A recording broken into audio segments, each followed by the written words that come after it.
Happy Easter, fam, and another 60-second faith bite.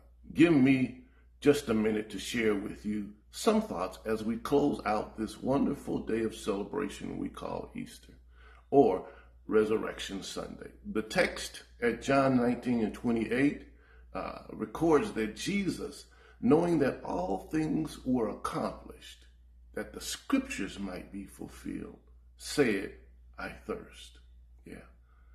Thirst as a concept is mentioned 43 times in scriptures, and we understand the effect of dehydration.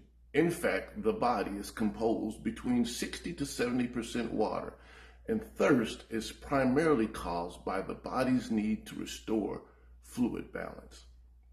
So, it is possible that based on human condition alone, Jesus, having been hoisted up on the cross for roughly 6 hours from early morning through the heat of the day, could have produced dehydration, triggering in him to say, "I thirst."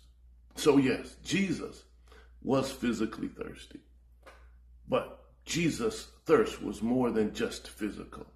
This thirst Jesus articulated was a metaphor. Thirsty for what is the question it poses. Jesus' cry, "I thirst," is a response to his desire to finish drinking the cup his Father gave him, over which he agonized in the garden at Luke 22:42-44, and his yearning to depart to be with the Father. Jesus' thirst is that which is born from the sweat as drops of blood, and Jesus declaring that if it were possible that this cup might pass, but nevertheless, not my will, but thy will be done. Watch this. This thirst is that which has gone from reluctant acceptance to a desperate yearning. With the weight of the world's sins upon him, Jesus' desperate yearning was to bring the matter of his passion and death to its conclusion, that you and I might be restored to right relationship with the Father. Watch this. This thirst was really not meant for the Roman guards to act upon, but rather it was a declaration to the Father. It was Jesus saying, "Daddy, I'm ready," which was then followed by his final words, "It is finished." Come on, y'all.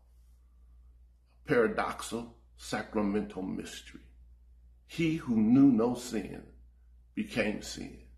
He who is without beginning or ending died. And so we eat the bread, drink the wine, baptize in water, and anoint with oil, because these ordinary elements become extraordinary through the connection to the divine and the power of the Holy Spirit. Watch this. Whereas Adam's response to sin was to hide from the presence of God, Jesus' bodily response was to draw closer to God. Let me say this in another way, and don't miss this. Even Adam's sin did not keep God from searching for him. He, the Father, searches for us in the middle of our sin. So if sin separates us from God, it is not because God turns his back on us, but rather it's because we turn our back on him. So Jesus suffered, bled, and died so that God's love for we who rejected him might be on public record, that he first demonstrated his unconditional love for us, that we might in turn love him. God bless you. Happy Easter, God's children. Love you. Bye.